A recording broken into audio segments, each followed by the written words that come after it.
These were not the creatures of earth or sky. The beasts had come from below.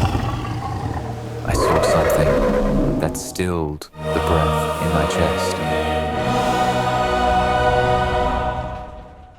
Want to fall deeper in love with God's Word? Click the link in our description to receive in-depth devotionals straight to your inbox. And share this video with someone so they can be encouraged by stories of hope inspired by the Bible.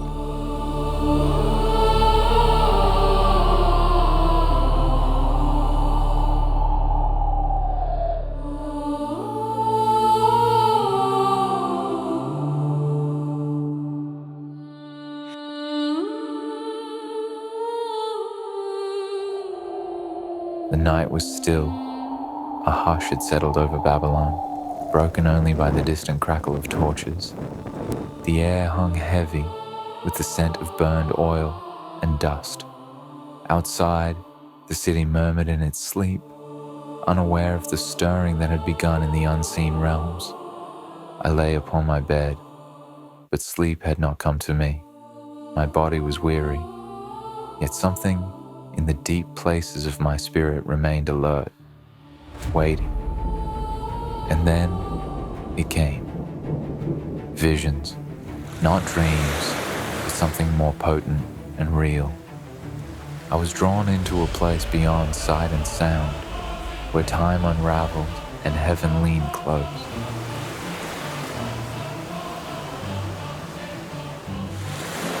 I beheld the four winds of heaven stirring. They strove upon the great sea. They were mighty, ancient winds, each bearing the voice of judgment and movement. From every direction they came, and the sea answered.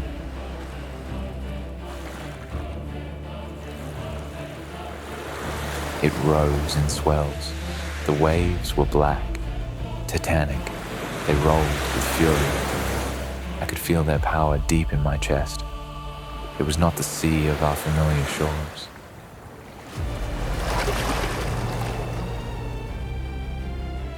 Within the abyss, kingdoms rose. I saw them rise. Four great beasts, each different from the other, rising from the sea like nightmares. These were not the creatures of earth or sky. They were empires, images of evil kingdoms cloaked in power and driven by bloodthirst.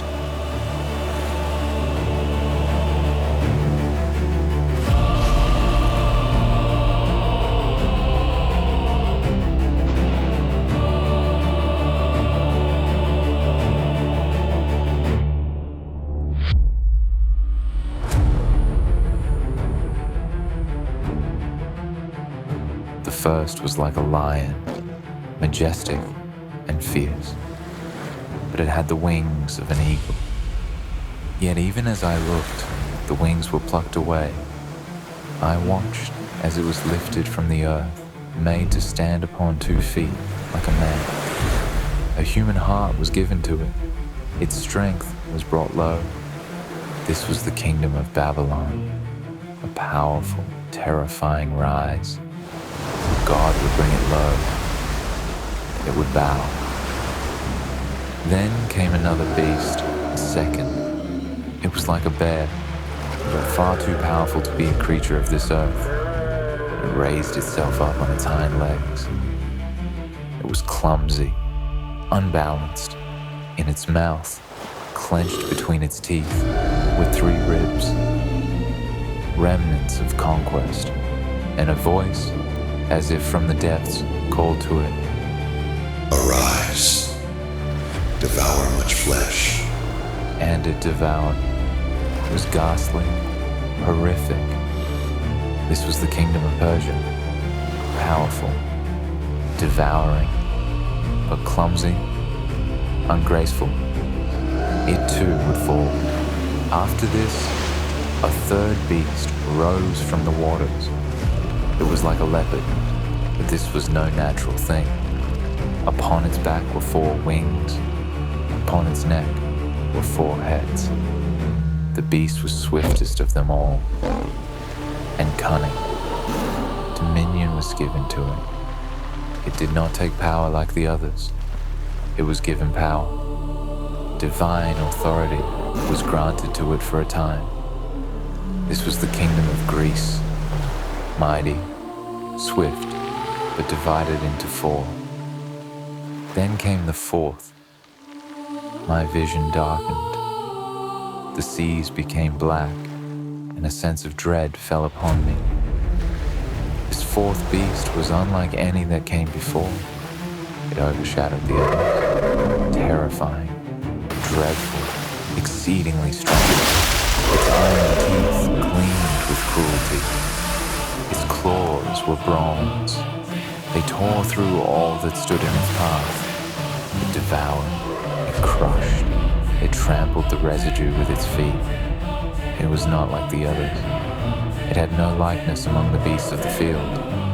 It was other. I counted 10 horns upon its head. They were symbols of power, kings yet to rise.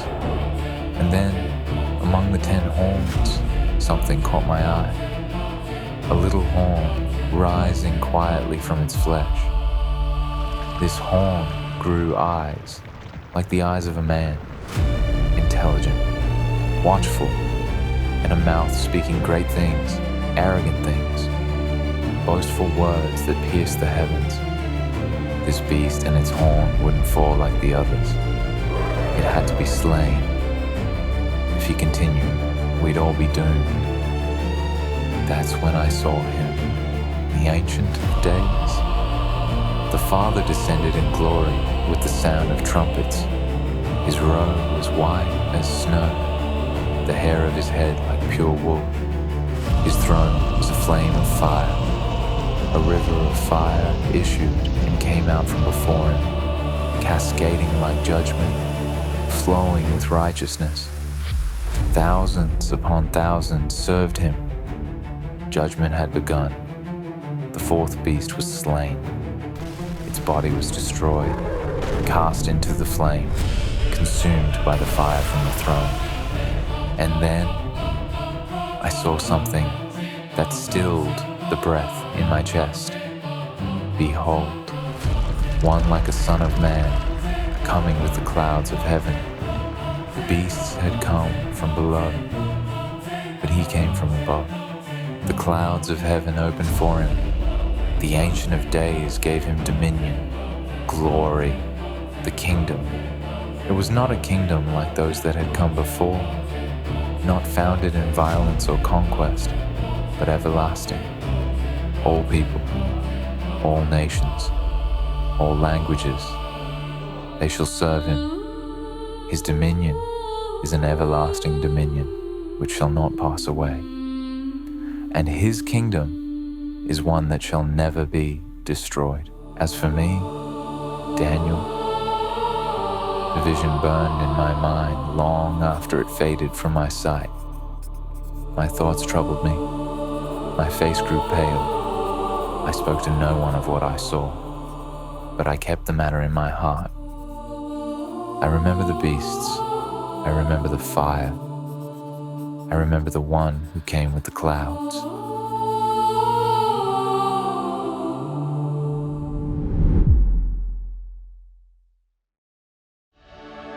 Thank you for supporting us.